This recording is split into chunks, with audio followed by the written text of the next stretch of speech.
كده خلاص يا حبايبي، خلصت البانيه في منتهى الجمال. كريسبي يا حبايبي، وطعمه يجنن يجنن يجنن، تحفة تحفة فعلا. تابعوا الفيديو يا حبايبي عشان تشوفوا كل حاجة جديدة عندي. ولايك وشير يا حبايبي عشان تشوفوا كل وصفة جديدة عندي. واشوفكم دايما على خير في وصفة جديدة في منتهى الجمال. جربوه بقى وادعولي. والكفر متماسك اهوت، ما فيش حاجة وقعت يا جماعة اهو. بصوا منتهى الجمال، كريسبي كريسبي. جميل جدا وطعمه كمان خطير، احلى من المحلات بجد. انتوا هتحكموا، ويا ريتكم تقولوا لي بقى في الكومنتات بتاعتكم عجبكم ولا لا. ولايك وشير يا حبايبي عشان تشوفوا كل حاجه جديده عندي. واشوفكم دايما على خير في وصفه جديده. باي باي. ازيكم حبايبي، اخباركم ايه، عاملين ايه؟ يا رب تكونوا بخير جميعا. النهارده حبايبي انا بقى هعمل فراخ بانيه. انا اول مره هعملها، عملتها قبل كده بس في جالي من اللي متابعيني عندي في الصفحه، جالي ناس كتير جدا بيشتكوا ان الكفر بيقع من على الفراخ البانيه او اي بانيه. فاحنا دلوقتي هعمل لكم طريقه جميله جدا انا متبعاها، احلى من المحلات. وزي ما احنا متعودين يا حبايبي، اللي انا كل حاجه جديد في جديد انا بحب اوريها لكم. هخش بقى على المقادير. وعلى فكره اللي كل الموظفين او كل اللي عندهمش وقت وعايزين يتبلوا حاجه الفراخ البانيه دي وتقعد معاهم في الفريزر ويطلعوها يقلوها على طول، ممكن. هنخش على المقادير بقى يا حبايبي عشان ما اطولش عليكم. انا دلوقتي معايا كيلو من البانيه، انا برضو بعمله وبخزن جزء وبعمل جزء، ماشي. التوابل بتاعتنا بقى يا حبايبي، معايا بصلتين وقرنين فلفل سبايسي، طماطمايه. والتوابل بتاعتنا توابل الفراخ، الملح وفلفل والحاجات دي، ماشي. ومعايا معلقتين من الدقيق ومعلقتين من النشا، ومعايا لبن، ومعايا بيضتين، ودولت المنتين انا هعصرهم. البهارات بقى هي كل واحد يحط البهارات اللي احنا اللي بيحبها حبايبي، بس انا معايا دي بهارات فراخ. وده نص معلقه ملح، طبعا كنا نظبط الملح معانا. ومعايا الكفر اللي بره. الكفر اللي بره ده بقى عباره عن كوبايه دقيق، كوبايه ونص من البقسماط، 4 معالق من النشا. وزي ما انا بتبل الفراخ حبايبي من جوه، هتبلها من بره. حطيت عليها نص معلقه ملح، وحطيت معاها نص معلقه اللي هو الفراخ، توابل الفراخ. ومعايا التتبيله دي حلوه جدا بحبها، انا هحطها برده كده على الكفر من بره. وهوريكم هتبقى احلى فراخ بانيه ومش هتفك منكم خالص، وهتعتمدوها على طول ان شاء الله. هخش بقى اتبل لكم الحاجات في ثانيه واحده. بصوا يا حبايبي، انا نزلت بالبصل اللي احنا متبلينه، وهحط البيضتين، وهنزل كمان باللبن. بصوا كله في حاجه واحده، يعني انا مش هدهول كذا حاجه. احنا هنتبل الفراخ وهنخليها تشرب الصوص بتاعها. هيبقى في منتهى الجمال وهيبقى حلو جدا. انا دلوقتي حطيت البيضتين وحطيت اللبن مع البصل والبهارات بتاعتي، بحيث اللي انا عايزه كله يندمج مع بعضه وكله ياخد من طعم بعضه كده حبايبي، ماشي. وحطيت برده واحده ماجي اللي هي السريعه دي، بصراحه بتدي تيست حلو جدا، احلى من المحلات يا جماعه بره. وهننزل عليهم بالدقيق والنشا. كل ده بصوا انا لسه كل ده ما حطيتش الفراخ.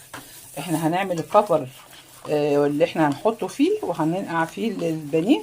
هعمله زي البشاميل الخفيف، انا عايزاه سمكه زي البشاميل الخفيف كده.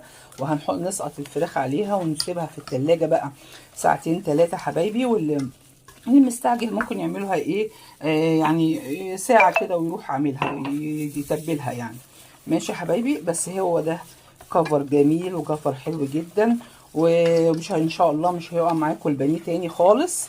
وهتجربوه هتدعولي، وطبعا لازم تدعولي يعني انتوا حبايبي. ودايما حبايبي انتوا كده منوريني في صفحتي. بص احنا خلاص اهو، هو ده السمك اللي انا عايزاه.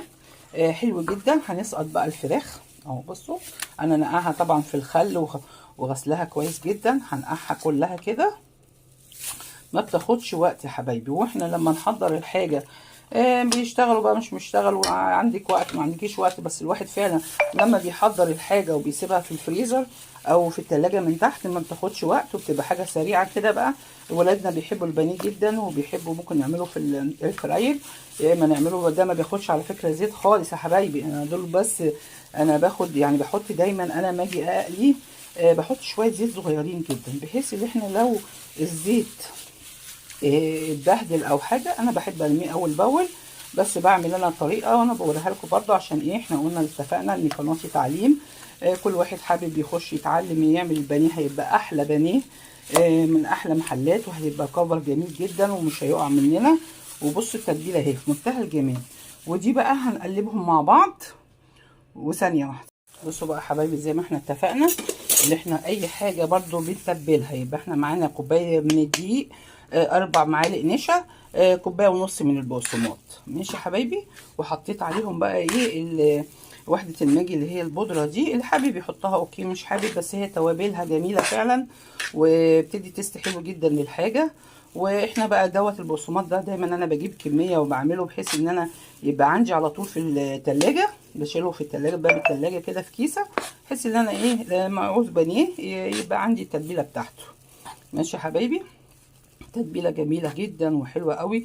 وكده بقى احنا ما وسخناش الا هو طبق واحد بس، حطينا فيه اللبن والبيض والبهارات بتاعت كل حاجه بتاعت الفراخ. وهسيبها بقى تتبل كده ساعتين وارجع لكم تاني وهوريكم هي ما بتشربش زيت ازاي. البانيه جميل جدا، وبرده بينفع في حاجات كتيره، بينفع في الرحلات، ينفع معانا في مع بطاطس، مع شويه مكرونه، حاجه سريعه وحاجه كل بيتنا بنحب، كل الناس كلها بتحب البانيه. ماشي يا حبايبي. كده يا حبايبي بعد ما سبتها ساعتين بقى في التلاجة هناخدها كده. بصوا يعني الكفر بتاعها هيبقى كده، ما تخافوش. وهننزل كده في البقسماط زي ما احنا اتفقنا ان هو هيبقى جميل جدا وهيبقى متماسك ويبقى حلو قوي. يعني البانيه بتاعنا مش هيقع منك ابدا الكفر تاني. طبعا انا زي ما كل حاجه انا بجربها الاول، بوريها لكم، بحب اوريها لكم حبايبي كده. انا بجرب الاول وبديكم الحاجه الاخيره، واخدين بالكم. وحتى بنشيله في الفريزر، يعني ما بياخد، يعني ما بيطلعيه من الفريزر وتسيبيه يفك وتقلي عادي، مفيش مشكله، مش هيفك منك ولا اي حاجه.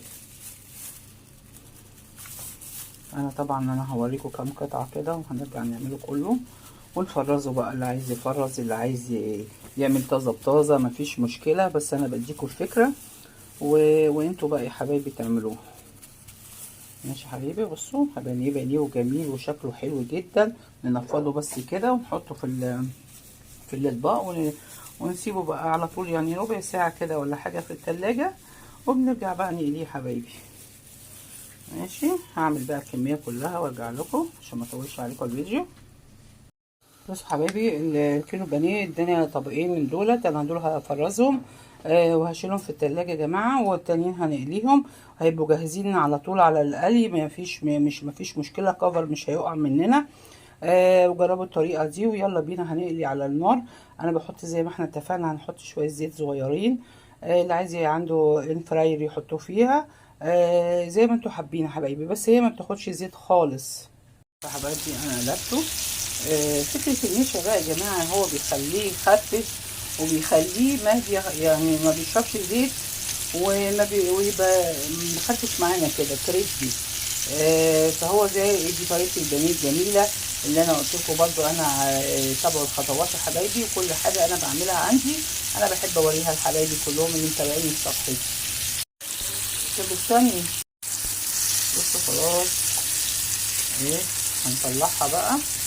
الزيت ما بتشربوش خالص يا حبايبي، اللون بيبقى وردي وجميل ومخرفشه وكريسبي.